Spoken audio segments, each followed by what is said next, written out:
This is the number one video game and entertainment podcast in God's green earth. So I think it's really important that we do take a second here to talk specifically about video games with Kay and Mitsu here.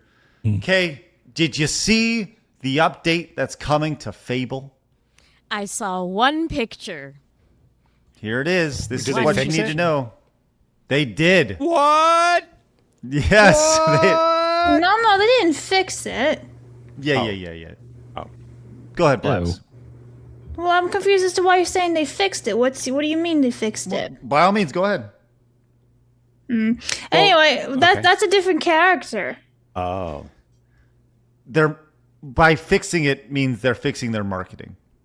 So, yes, they're looking at a different character because they realize that they, you can't go around and bust this out and expect people to buy your game. So is this like a background NPC that you never see? Probably just like in the background. It's like crowd member number 2000. Whoops. Yeah.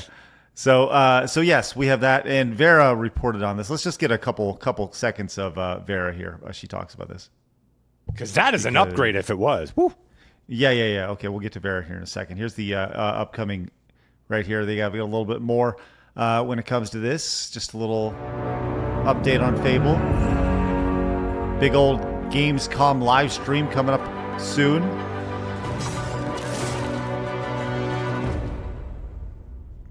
It's basically what happens when you put beauty in your video games. Look, we have a pretty thing in the trailer. Look. Exactly. Kay, you a little more excited about the new Fable reboot because they put Happy Pretty Girl in it? I am so the wrong person to ask, only because I'm such an autist about like original Fable, and I hate what they're doing with the morality system, and they're completely eliminating that for some weird like local global system. It used to be more similar to like Star Wars, like light side, dark side, and then you'd see like physical changes to the characters. They'd get horns, they'd get, fatter, skinnier. Like it actually was a very fleshed out system. And to me, that is my issue really more than autistic. anything is that they took out a core mechanic in the game. That is my issue. So I'm not excited for Fable, and I haven't been. And I didn't care about how ugly the character was because Fable has always had that like British humor, like kind of roughness. I think it's a bad marketing play, and you're not going to sell anybody, especially in this climate. So it's better to just have visually appealing characters overall.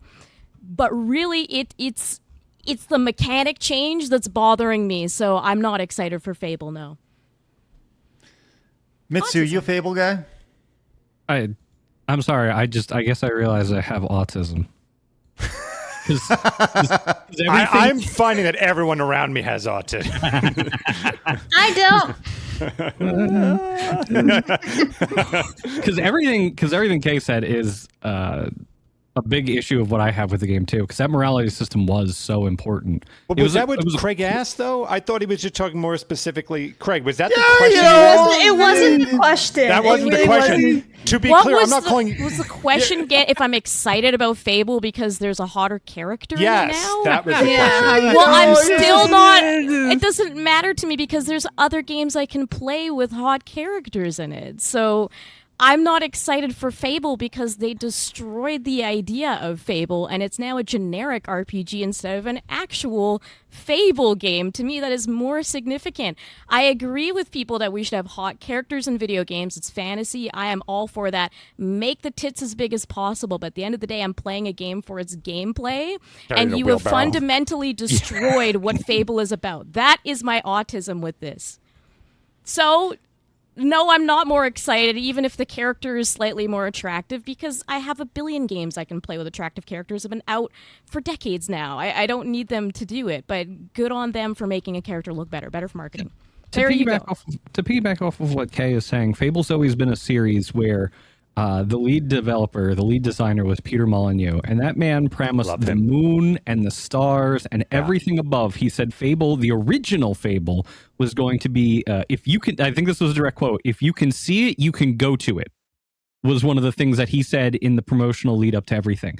And what they delivered was a lot more of an on-the-rails experience, but what Kay is talking about with the RPG elements and the morality system were very unique to Fable, and they were one of those things that kept people coming back to that series, because nobody else was really doing that. Nobody else was saying, okay, if you go out there and you murder a bunch of people, you're going to have horns that grow out of your head, and it's a permanent choice, a permanent action for your character. Even if you turn good at some point in playing the original Fable, you will get the halo and you'll get the butterflies, but there will still be 2 scar marks from where the horns were. Exactly. It Those was little things so matter. well done. Yes. And they're just smooth braining everything now. So that's why I don't care. I'm like, you just literally don't want to develop games that have any sort of character or passion to them. You're just trying to pump out generic RPG that everyone will buy. Why don't you keep those unique things? That's what I care about. Yeah. I think games are afraid of permanent choice. I noticed it a long time ago with World of Warcraft, and it's slowly seeped into so many other genres and other styles of game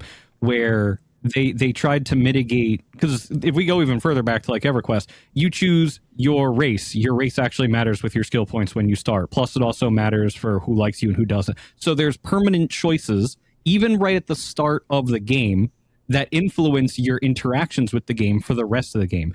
Fable was great at doing that. Some of the earlier Fallouts were really good at doing that. And just, it feels like over time, they've just always found a way to make it so like, oh, we know that you made this choice a long time ago, but you probably regret it. So we're going to put in a way for you to respec this system or be able to negate this system. And it's okay. And there's no permanent consequence to that. That's something games really need more of now. Well, you know what they need less of is spending ridiculous amounts of money on them. And apparently that has not happened with Fable, as according to thegamer.com, Fable has reportedly gone over budget, and you can get Honey Bunches of Oats as well. With that said, curious, would love to hear your thoughts on the cost associated with these games, because the rumored cost of this game is about $300 million for Fable. Okay, do you know? You might know this. Do you know how much the original trilogy cost roughly? It was like $60 million or so. I'm totally guessing. No clue, but 300 million's insane, and game budgets have inflated like tenfold in this decade of like cinematic universe type stuff. So I mean, it is expensive to make a game, but not fully understanding video game budgets, that sounds insane.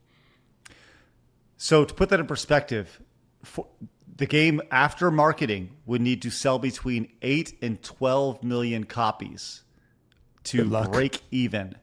And on top of that, it launches day one on Game Pass, which that sure as fuck is not going to happen. I'm going to tell you that right now. They ain't selling 10 million copies of Fable.